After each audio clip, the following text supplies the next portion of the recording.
Hey guys, Mike from Big Mike's Motor Pool here, and today we are working on doing some repairs to the steering on the 680 CK case backhoe. The steering is pretty bad. It's it's so bad that I was hesitant using it because I was afraid it might come apart, and I didn't want that because you know stuff never ever comes apart when it's convenient for you to fix it. So we're getting into rebuilding the steering cylinders and also making a new tie rod end and making some modifications. I should say new tie rod.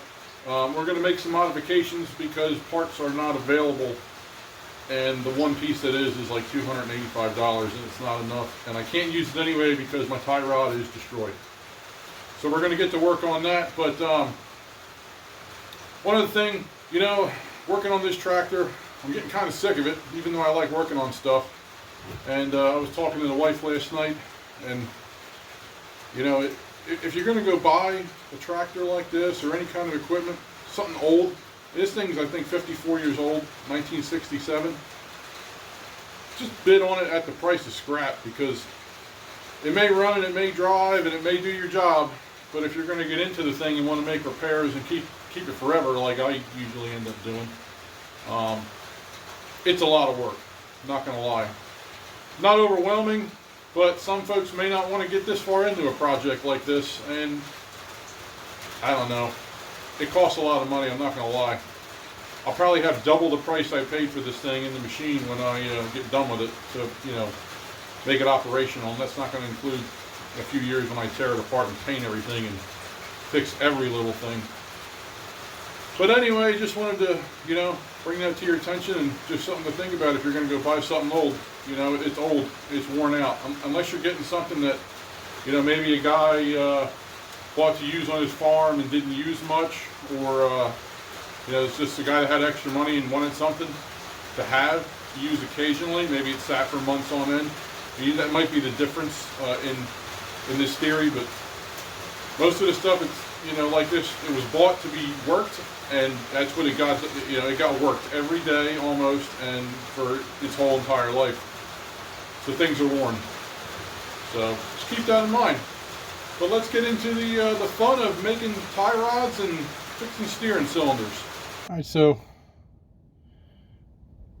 we recently rebuilt the Kingpins, and even from when I got this machine, I noticed that these joints here were in terrible shape, and we've had considerable leakage from, I don't know if it's both or one, but I'm losing a lot of steering fluid.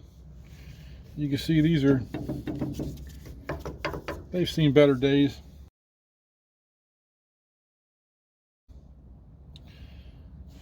You can also note someone did some field rig to this where they just welded the nut to it. There's supposed to be a, you know, this is supposed to have a, you know, some kind of threading to it, and then there's supposed to be a lock nut, so they must have broke that. So we're going to build a new tie rod end and replace seals in the cylinder and fix this.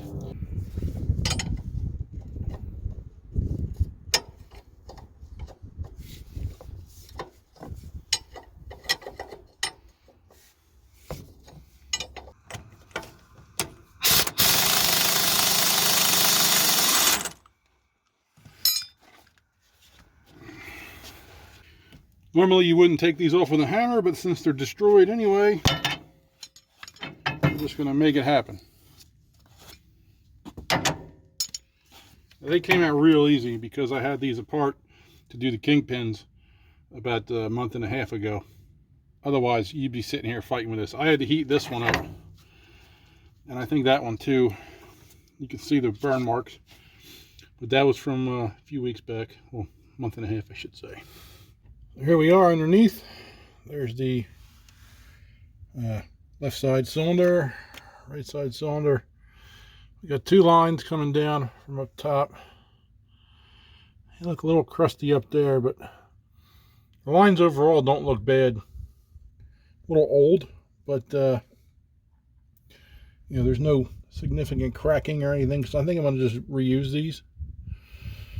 As hard as it is to bring myself to do it, I just don't feel like going to the hydraulic shop to get them made.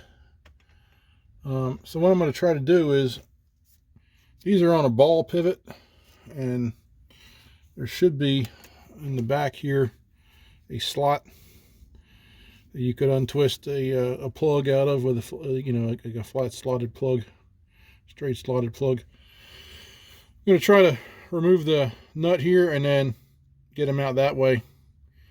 I'm half tempted to just leave them together and try to rebuild them on the machine, which isn't a terribly bad idea. And maybe I will try that. But if that doesn't work, I'm going to take these out. So we'll see what happens. Decided to try doing this with it still on the machine. So we're going to give it a whack here. This, with the 3 screws, is a, I believe, just like an armor cap. It doesn't really, it's not sealing anything here. It's so, there's another cap underneath of it with a snap ring that has to come out. So you take the 3 screws out and we should be able to access that. You got a drain pan underneath ready to catch the oil. I still may have to go in and release the lines. There may be pressure on this that's going to impede its removal. We'll see what happens when we get to it. So there's the cap. And there's supposed to be a snap ring in here somewhere.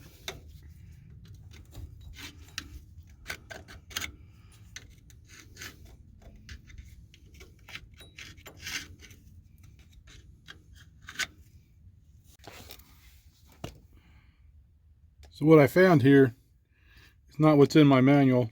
I'll show you a drawing from the manual when we go back in the can to do the rebuild of the rod. There's supposed to be a internal snap ring in here, which there is a snap ring of sorts, but the manual showed the snap ring having ears like you could use snap ring pliers with, which this wasn't the case. I moved the camera because it's not a very good angle here to see what I'm doing. But I had to beat this thing back, this piston, or I should say gland. I had to beat it back with a punch, and now I have access to this ring, which I don't know if you can see it in there, but it's just a small wire snap ring that fits in a groove. So I'm going to get this out, and then I'll show you me removing the piston and gland assembly. Okay, the snap ring's off. I know these have their place, but I hate them. They should just be done away with. Figure out a different way to use it. These are just stupid. They always fight you. So let's get started. We'll pull out this piston and gland assembly. And it's coming. A little bit of resistance because we got, still all the lines are hooked up. I'm trying to not kill myself with a mess here. But it's probably going to be inevitable. Alright, so there's the gland. Now the piston, as you can see, is fighting me, which that's to be expected unless I want to go over there and take the lines off. But I just got it to break free, and now we can take it over to the bench and take this all apart and reseal it. We'll let this sit here and drain, probably wipe it out, and then we'll get back to it. Okay, so here's the rod and the piston. And I'm going to attempt to take this apart. Now, I don't know if this is the right kit because this was wrong. But we'll see. I don't know if this is an O-ring or was, but we're going to... I'm not too worried about the piston itself. It's more the gland that has to get a new seal in it. So let's get started. Hopefully I don't have to take this over to the bench with the vise.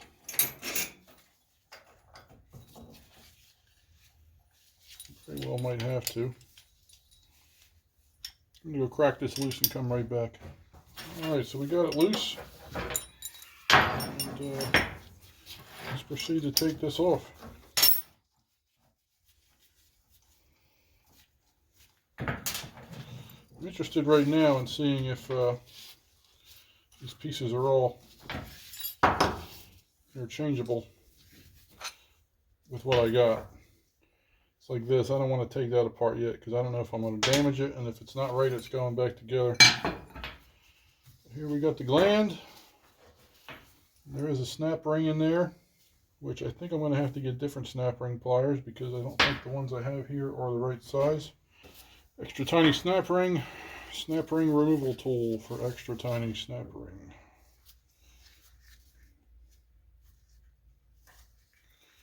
I don't know how old this is, but I've had it quite a long time. Probably since the 1900s.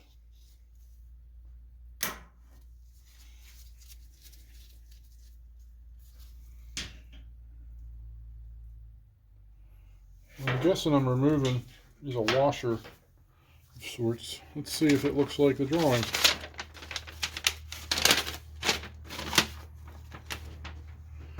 So here's my drawing. And I think this snap ring and that retaining ring is what I'm trying to get at. So hopefully everything else in here is as it's supposed to be. Piston doesn't show any kind of O-ring on it. It just says piston with seal, so perhaps I don't have to mess with that. We'll see. Good thing I looked at that, because I would hate to have taken that apart and had some issues. Let's see here. I don't have a proper punch with me, so I'm going to use this. I'm just going to try to knock this O-ring, or this backup washer down. I'm trying to get this snap ring to come out easier. Take some tension off of it from the bottom.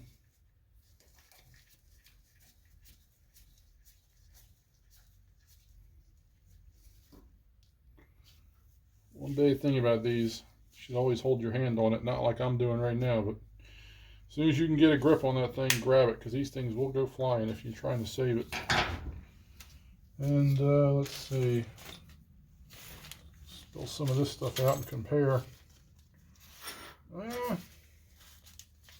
It's looking like the same snap ring in the kit, so hopefully we're on the right track. See if this come out just doing this. Yeah, there we go, we're getting there. So our backup ring, and there's a seal in there, and that seal looks a little hammered. Actually, it looks like it's in backwards, but that could be just a dust seal. What's the drawing show? Drawing doesn't show anything. But I would think that the seal has to go the opposite direction of what it is. We'll see when I pull it out of there. I gotta go grab some picks. Alright, I'm going to try to get this out in one piece. Looks like it's fairly loose. So hopefully I can just go around in a circle like I'm doing and work it up. In an effort not to damage it.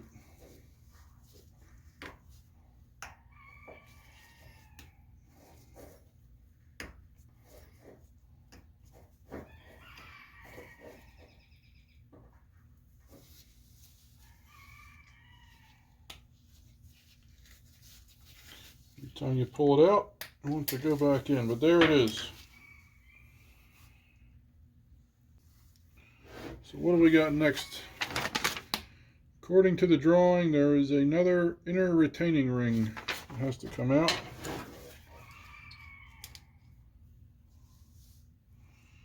And with it, put that one there, came this brass ring and what's left of an O-ring. Where's the brass ring here?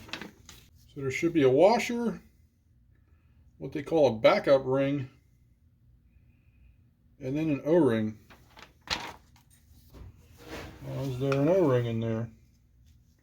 Yes, there is. So I don't know what this one was.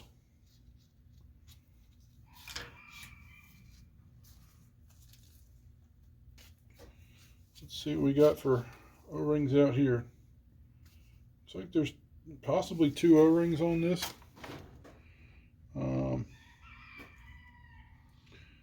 Very hard to tell. This looks a lot different in the drawing than it does here, so let's see.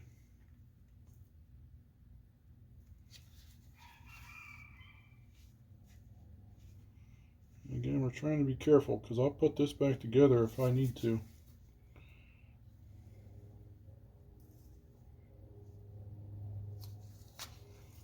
Of course, if I really had to, if the O-rings don't fit, I can probably match something up all sizes, but this is a delicate operation. So there's one O-ring, which looks like the one in the kit. And that looks like the backup ring.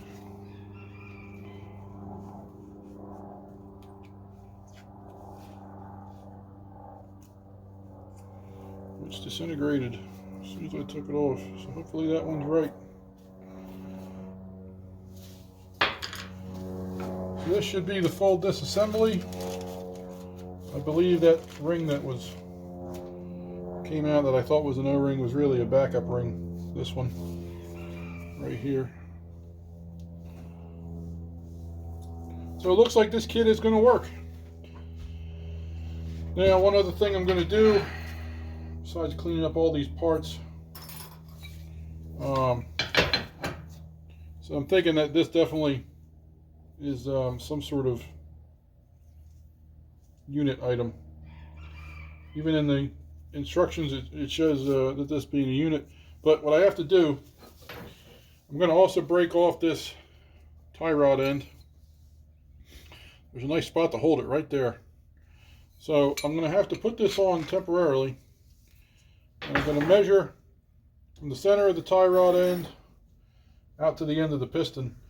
And I'm going to install my new Heim joint and get it to right where it's supposed to be here. I don't know if any of this is correct. As far as, who worked on this, I have no clue. It could be totally wrong, but I'm going to set it where it was. That way it goes back together. And I'm going to do the same thing with the tie rod when I make that. So I'm going to get some measurements, write some stuff down, and then get everything cleaned up, and then we will reassemble. Okay, time to assemble. I have all my parts cleaned up and we're ready to go. First thing I'm going to do is attempt to install this Heim joint. I've got there's a 5/8 diameter inside, if I remember right, and a 5/8 18 jam nut. It's going to go on this end, which I noticed this is bent a hair. It shouldn't hamper too much of our operation because there's misalignment spacers that get used, or I can make a bushing. But so the first thing, I'm just going to put this on temporary on this end, just so we can get our length. And it's clean. I'm going to set it on a cloth. We're going to put some never sees on this. Big fan of never sees.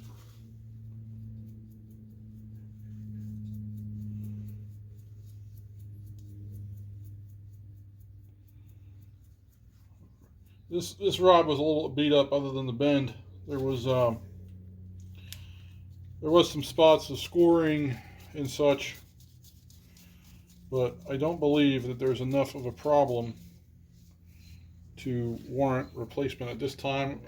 I'm planning on eventually going over this machine again and painting it, disassembling all kinds of stuff. So maybe when I do that,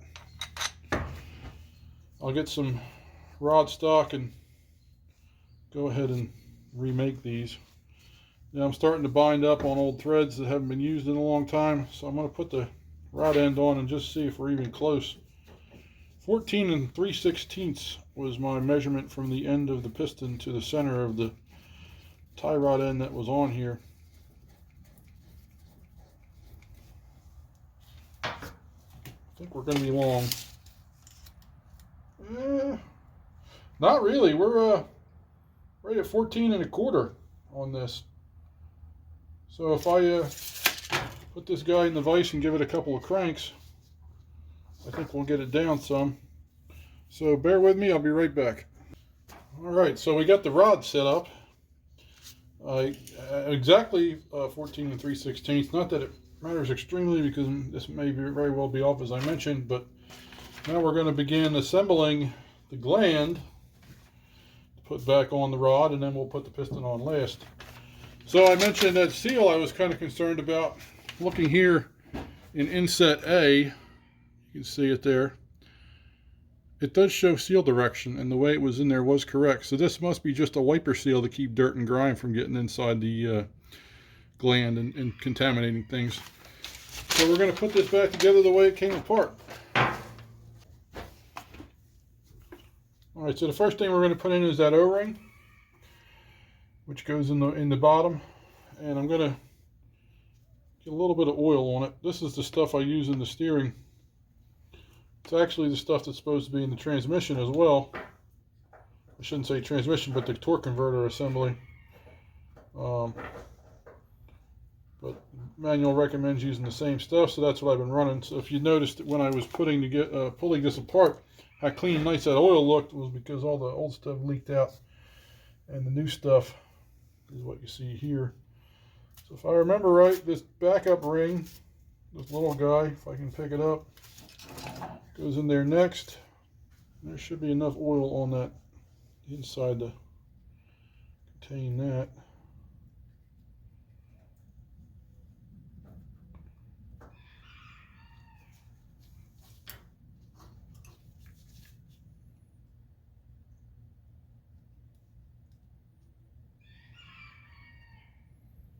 Strange fit. Alright, we get the washer. Drop that guy in there.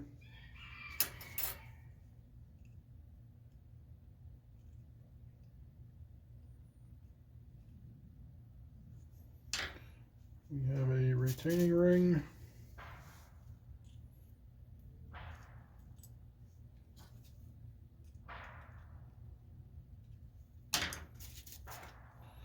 And our seal.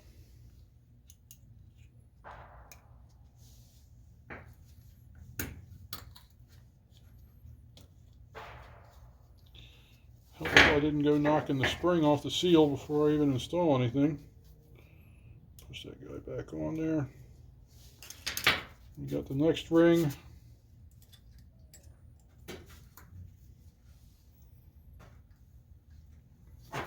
And I should have got a punch, but we'll just tap it back down with the hammer.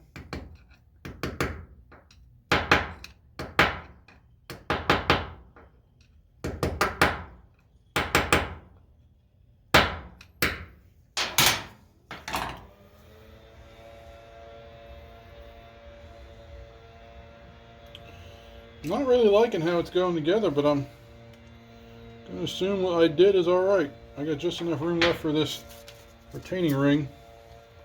So I'll load this guy up here. Hopefully it doesn't go flying.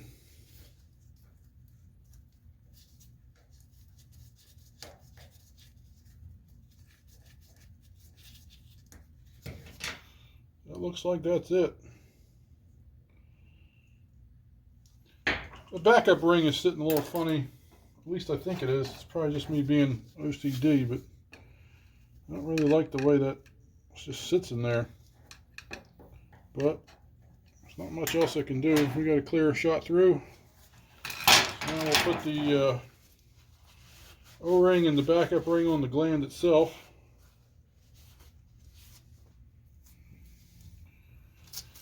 Backup ring goes first. And touch of oil just to get all nice and buttered up.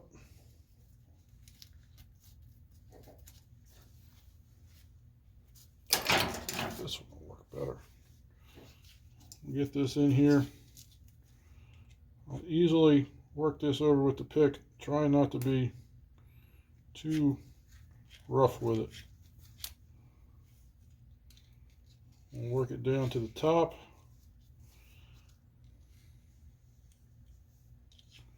And the next one's going to be our O-ring.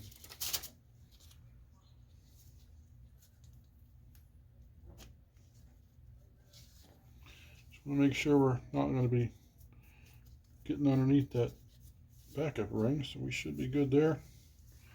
So the gland is now done.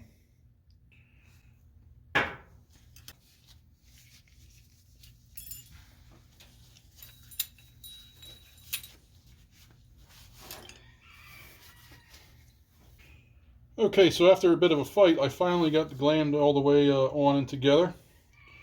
Next we'll have to install the piston, and we got to figure out which way it went on there. I think that this was the side with the nut, looking at the old contact patch. So we're going to put this on this way. I'm going to put a dab of never see. Actually, you know, I don't even need never sees because this is encased in oil, so there should be no problems with seizures. Let's make sure I'm doing this right.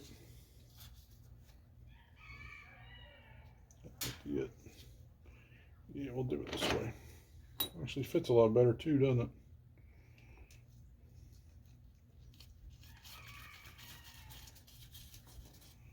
Now the nut's on. I gotta tighten it up, which I'm gonna have to go do in the vise. So we're gonna call it quits for this, and then we'll install it back in the machine. I cleaned up the inside, and I ran a wire brush through the groove for the O-ring. So I'm fairly really happy with that being clean. Put a little bit of oil here on the piston. That's a little bit too much. I'll try to work this in here. It's probably going to fight me somewhat because of air pressure building up behind it. But we'll get it to go in. You see, look, it's pushing right back out. We'll let the air pass and it doesn't go as far. Doesn't really matter though, because we moved the gland, get it where we want. So now we got to put the gland in. Put a little bit of oil on that as well, on the O-rings here. Not as much this time. Oh, maybe I did. It's only oil, I'll buy more. So anyway, this goes in there. It's a little on the tight side, but it goes in. And now it's back. You can't see it in the frame, but it's all the way back as far as it can go, which is allows access to the snap ring. So now this can go in, and then once pressure is applied to this, it will bring the snap ring into the lock position, because it's going to force that piston, or I should say it's going to force the gland forward because of pressure. That's in. All right. Now the only thing left for me to do is put this cover plate on. I got to get the screws. I left them in the shop. And then we'll start trying to figure out how to put our new Heim joint onto our steering. So I was slightly wrong. The pressure probably would push that back, but I'm going to have to bring it back manually, because I don't know if the screws are long enough to get back in the holes with it being where it's at. So what I'm going to do is try to pull this and smack the piston into the back of the gland, and then there it goes. Brought it right up where it should be. I struggled with this one a little bit because I've never done one. But now when I go to do the other side, it'll be a walk in the park. This job wasn't bad at all. One more step to being a man that owns a backhoe with no leaks.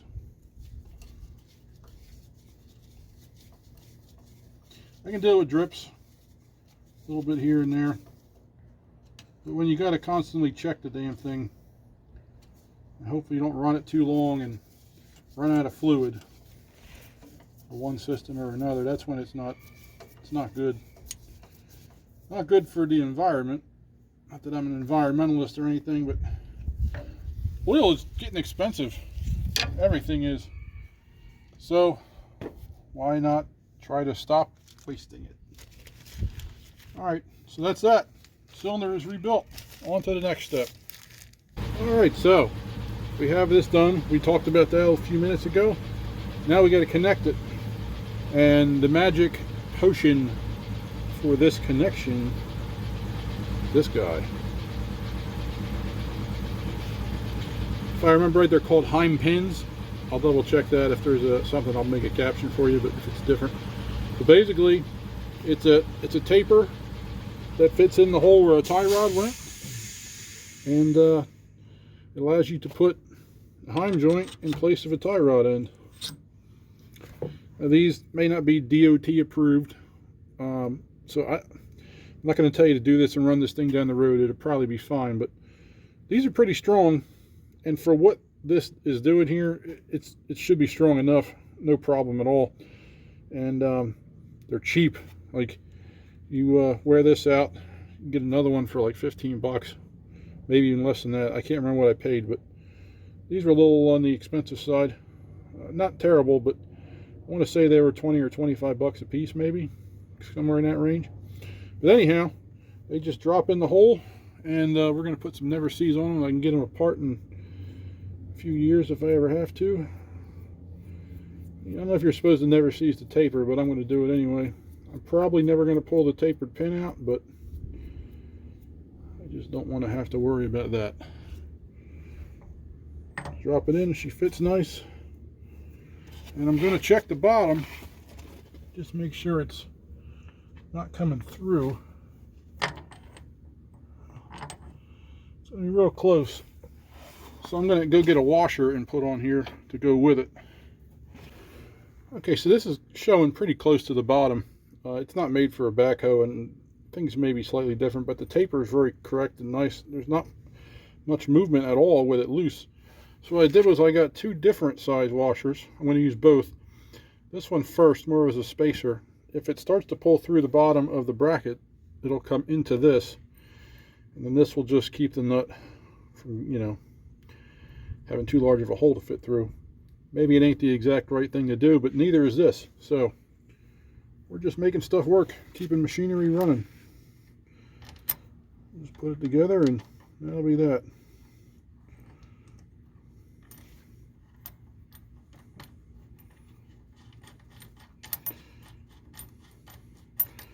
All that really matters here with the nut is that I can get it to where it's going to be able to get onto the cotter, which, I don't know, it may be a little bit too long of a bunch of spacers, but I'll work on that off camera since it's kind of boring. But now the next step will be to put this on, and you know, we're going to have to fight with this a little bit, but that's going to go like that. Now looking at this, I'm going to need a spacer for sure. So I got to get it up to about here. That way we have clearance for steering, and also, you know, the nut's only so tall. So you got to have the nut to, looks like to be about the bottom of the threads in order for it to be able to get into the cotter. So I'll be making spacers, which isn't a big deal. That's for another episode. But yeah, so this is how the new steering cylinders are going to connect. And then, as I mentioned, I'm also making a new tie rod, so I'm going to get started on that here soon. And I'll have the same type of ends on it. So here is the tie rod that came off the machine. Look at that. I don't know if you can see that very well. Try that. Ready to blow apart. Look at me. Hooray. So you'll see when I go to show you the rebuilding of the steering cylinders, how much up and down movement there was in this on the machine. I also talked about the ends of this. Somebody welded the nuts on them. There's supposed to be a jam nut on each end, and there's not. There's a clamp on this end and nothing on this end. So this thing's more than likely, this is original as far as the ends are concerned, and you know, probably never been changed. When I say original, not original like you know, they replaced it in at a time. See, it's got a nice sweeping bend to it. That's always fun. So we're going to remanufacture this, because each one of these tie rod ends, as I may have mentioned or will mention again, they're not available from Case. One of them is, I should say. And the same one's also available aftermarket, and they're two different numbers because one's left-hand thread, one's right-hand thread. And the one that is available from Case is like, I can't remember exactly, but the number $285 comes to mind. And that doesn't help me either way because this tie rod is just, you know, trash. So we're going to work on that. And I'm going to get some measurements here because I'm going to use what's center to center on these to get a good baseline for my new one that I'm building. And I'm going to make it adjustable as well. It's going to be pretty professional looking when it's done. And cheap parts for replacement, should I need them. They're quality, but they're cheap. They're not expensive. We're using a different style end than these original tie rod ends. We're going to use Heim joints, which I'll show you those next. So I'm going to get some measurements and I'll bring you back. And I apologize for any kind of noise you may hear in the background. It's raining again here, and you know, in the shipping container shop, you hear everything. So we're going to get to the parts we need. Oh, and you know, I've been using these orange gloves from Glove Works that you can see here. I found them online, and so far I'm liking them. You know, they're nitrile. It's sticking right in the parts washer. I don't get any swelling, and they're pretty thick. I think they're the thickest nitrile gloves you can buy, and they actually fit me right. So that's always a plus.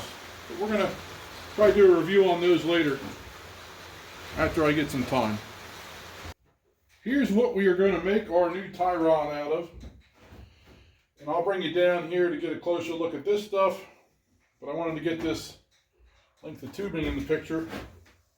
This is 1.5 inch by 1/4 inch wall. It is DOM tubing, which I believe stands for drawn over mandrel. This stuff is it's different than any kind of you know, standard steel pipe. It's not gas pipe. It's not Schedule 80. It's specifically made for use in high stress environments. I guess you could say structural as well. You watch, you know, monster trucks on TV. This is what those little link bars they got underneath the truck are all made of. Different size, obviously, but same material. Yeah, four-wheel drive community uses this stuff for all kinds of stuff. You know, they 4-link suspension, steering.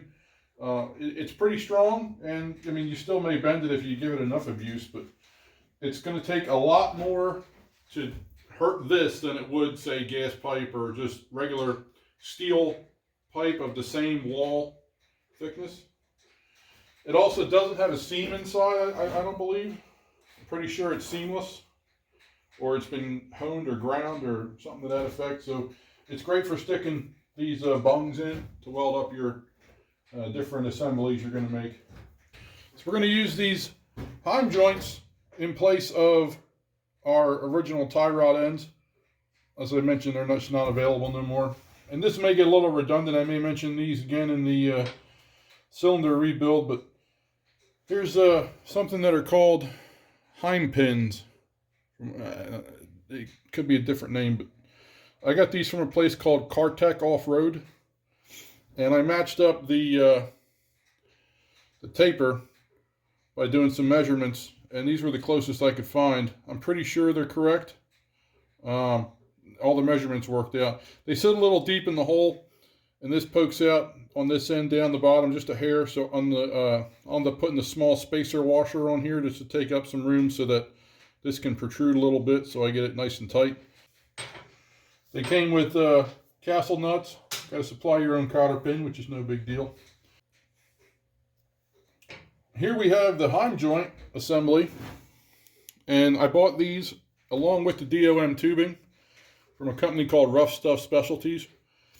The joints and the bungs are pretty standard stuff. You can find these various different places online.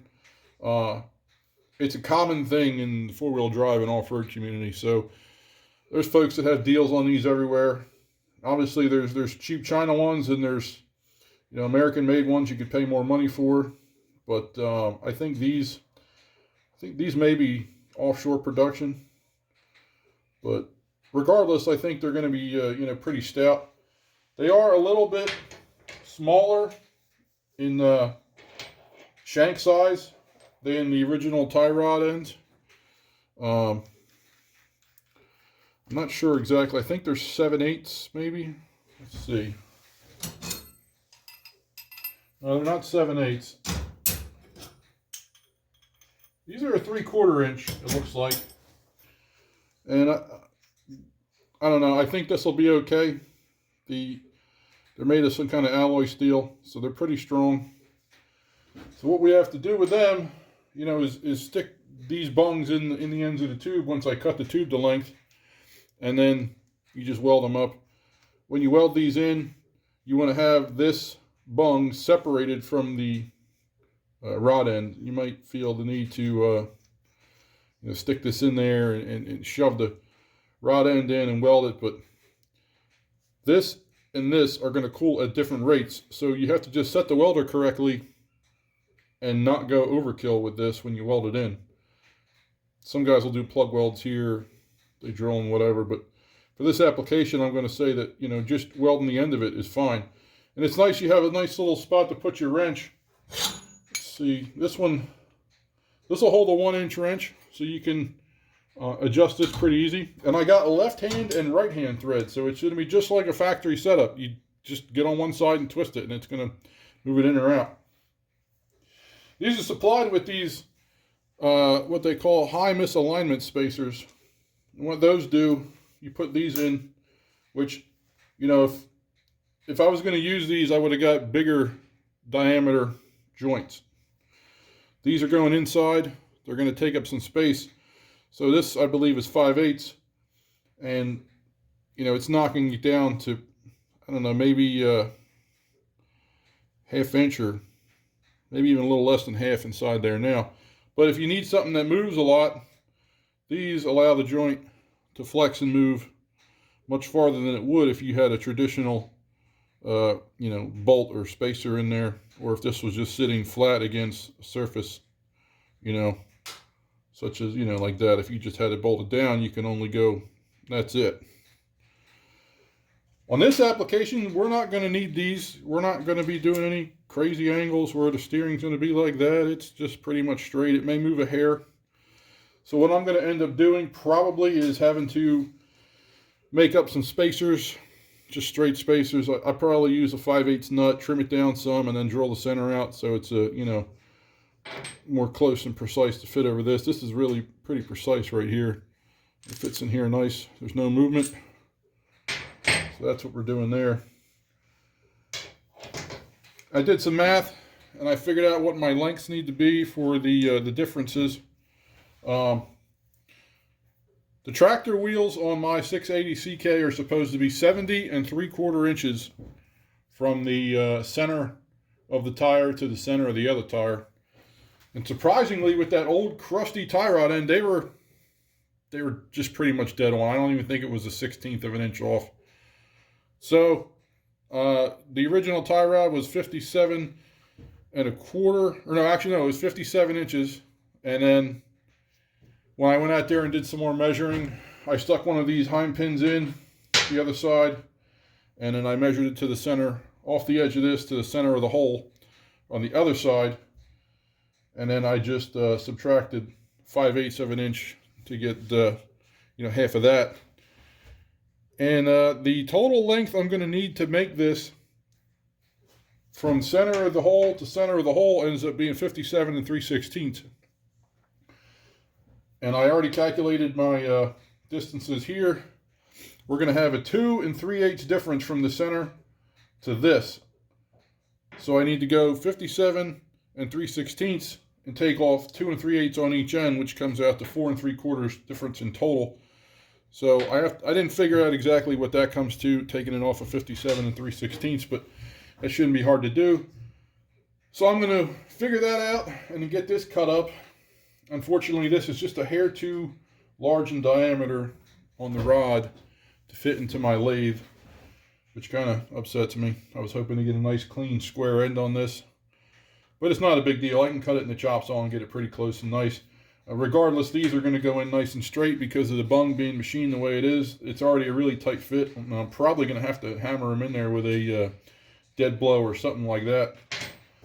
So I'm going to cut this, and then I'll show you the finished product once I get done welding. Not sure if I'm going to put any welding in the video. It's kind of redundant stuff. You can watch welding videos all over the place. So to speed this up, I may just take it out. Stay tuned. Okay, so I finished up the welds on each end, and what I did, I tacked it here and on the opposite side. And then I did two quarters of the outside of this at once. What I mean by that is I went off the 2 tacks, welded a quarter of the way around on the diameter, same thing on the bottom, the opposite, another quarter of the way around. Then I went and did the other side. Supposedly this helps if you let the 2 quarters that you did cool some, and then you wait a little while and you come back and you finish it. The whole reasoning for this, I'm hoping to not have to get a tap. I should have ordered a tap for these before I even started this, but I didn't. So hoping not have to do that, and I'm hoping the joints will just go right into the bung where it's supposed to. My welds may not be the prettiest, but I'm not a professional, don't care. So they're not going to come apart. That's all that matters. So for the welding, being that this was 1/4 inch tube, I set the welder for 1/4 inch. And I did most of the weld on the tube, briefly touching into this.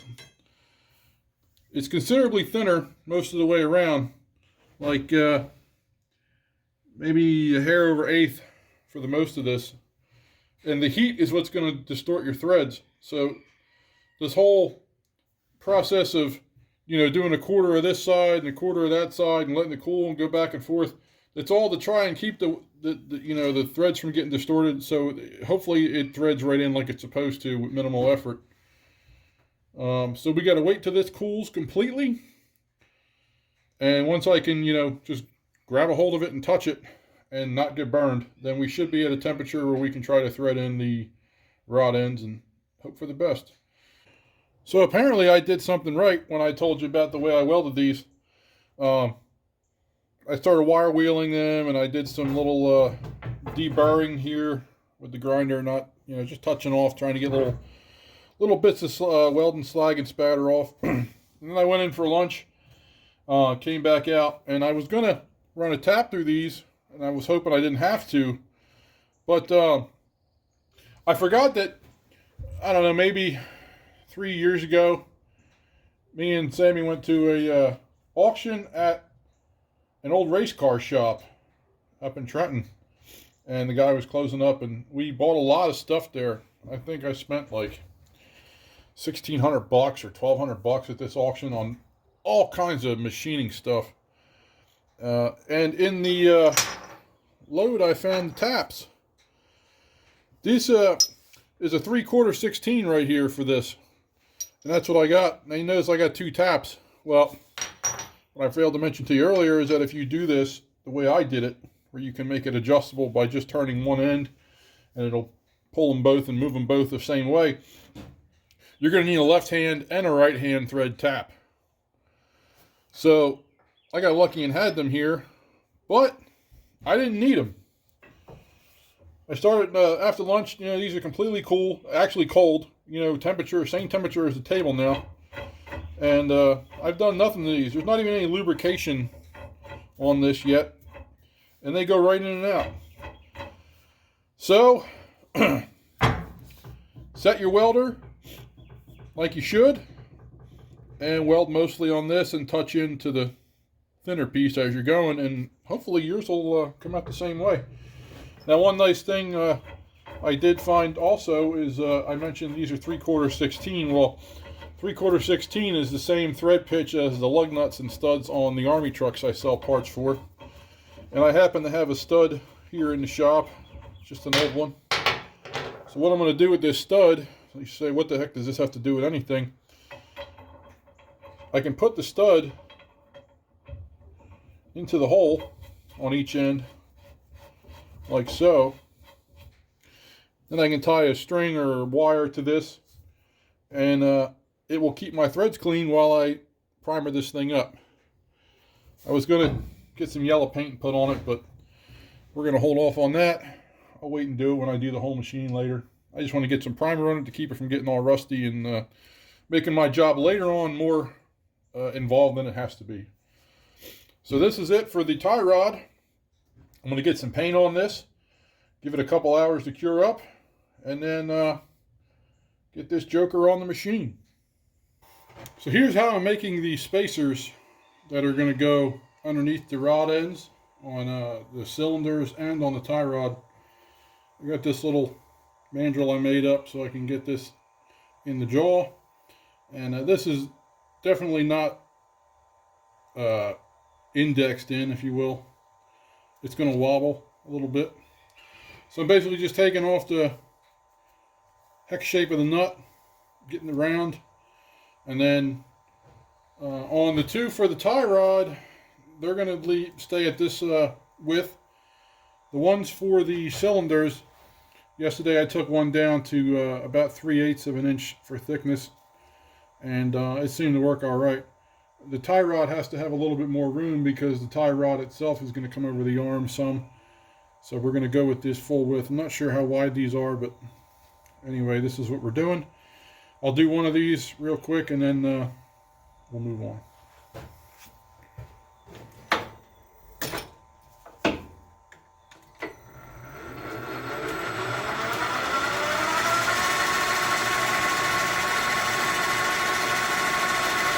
Now the finish may not come out nice, but it's not a big deal.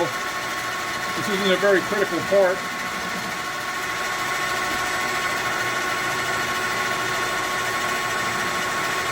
This is an interrupted cut, so you're going to take later cuts at the beginning, and then you can bring it in pretty heavy afterwards.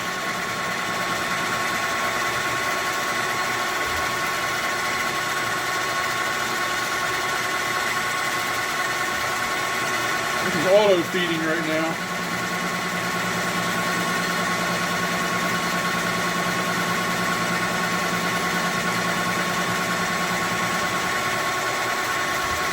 I'm running carbide, so not using any oil.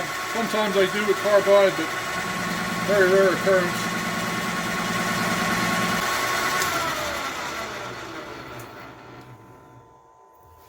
Alright.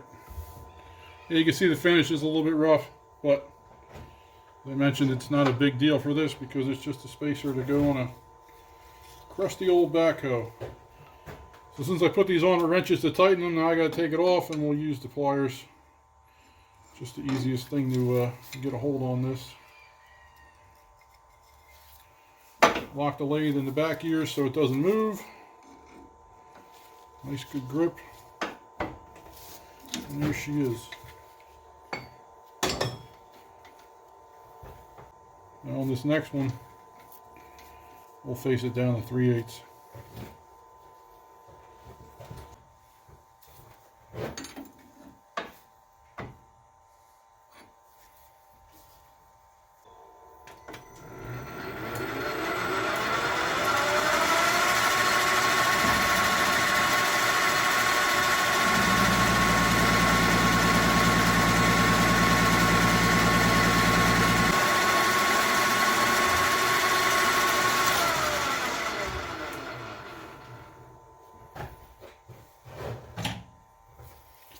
So for facing, I'm going to change the angle of the tool just slightly.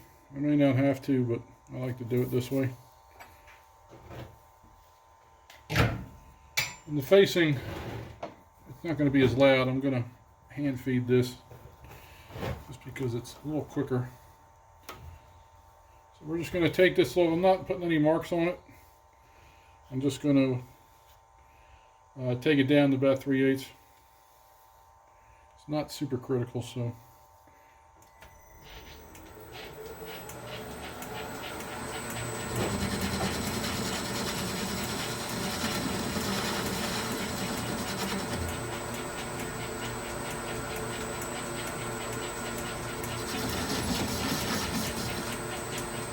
I'm going to cut going in and going out.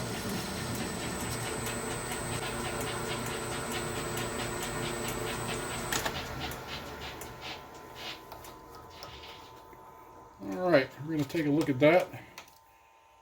Got these set to 3755, close enough to 3/8. So let's see where exactly we are. I'm not measuring the whole thing because some of the other nut was taken off as well. I got about a 1/16 to go, I guess.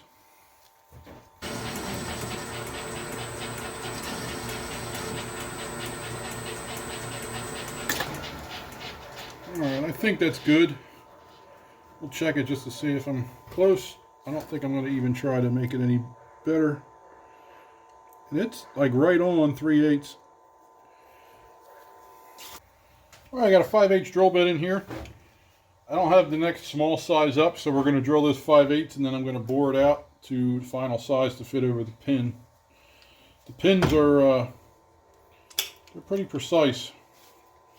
So it's just shooting a 5/8 drill through isn't going to cut it.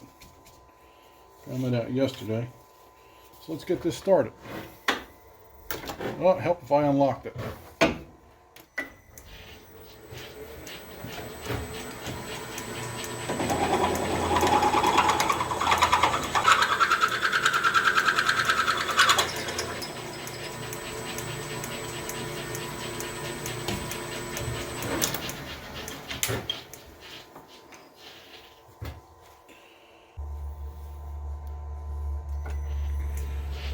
Alright, so we're going to run this through. It's not going to take much. Bring it in and I'm going to touch off on the inside. In she goes.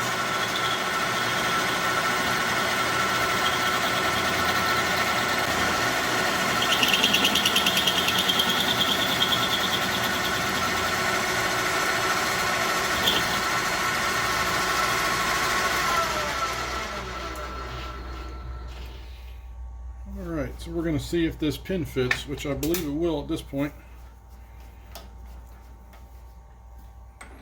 Yep, that's it. So that is how we make these bushings.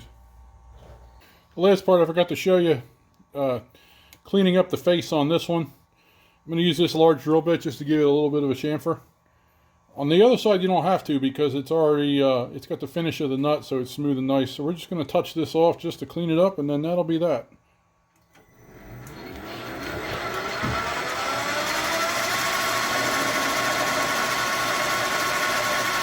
That's all it takes. Okay, so here we are. Here's the finished product. We got all our cotter pins in our castle nuts. And I adjusted this earlier. So it's set where it should be.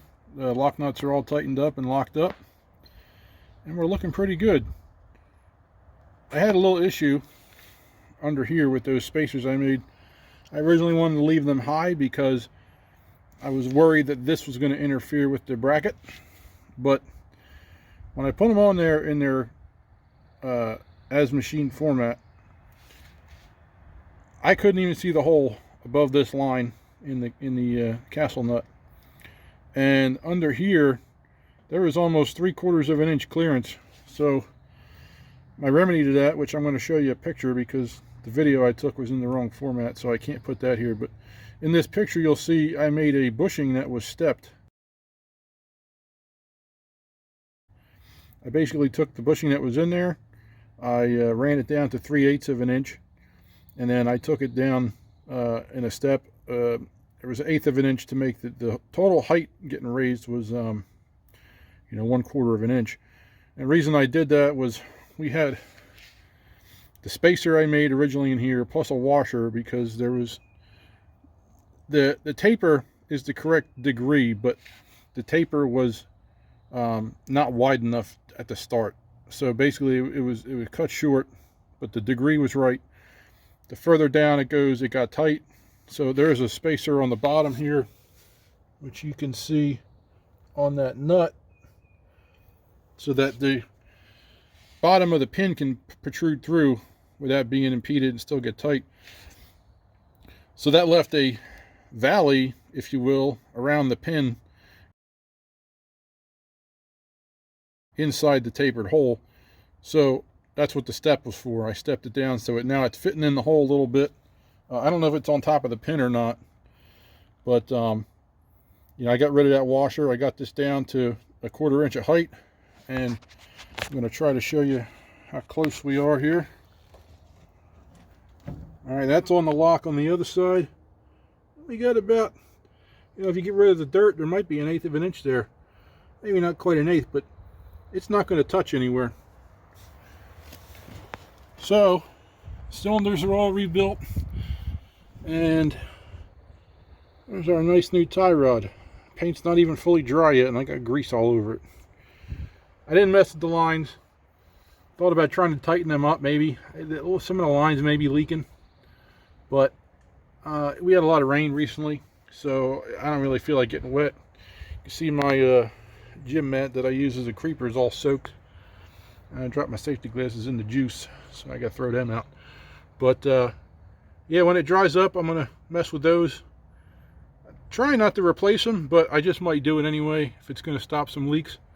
I got to find out exactly where it's leaking at, but unfortunately I can't start this up and check it because I'm afraid that it's going to still vibrate and fall off the stand. The only reason I worked on this today is because I'm waiting for parts that I can't proceed without. So this is going to conclude my steering upgrade. Hopefully this gives me years of service. I'm going to order some more parts just to have on hand. As I mentioned, this joint and the bung with the lock nut, that was about $25 a side, but that's because I got the bung with it.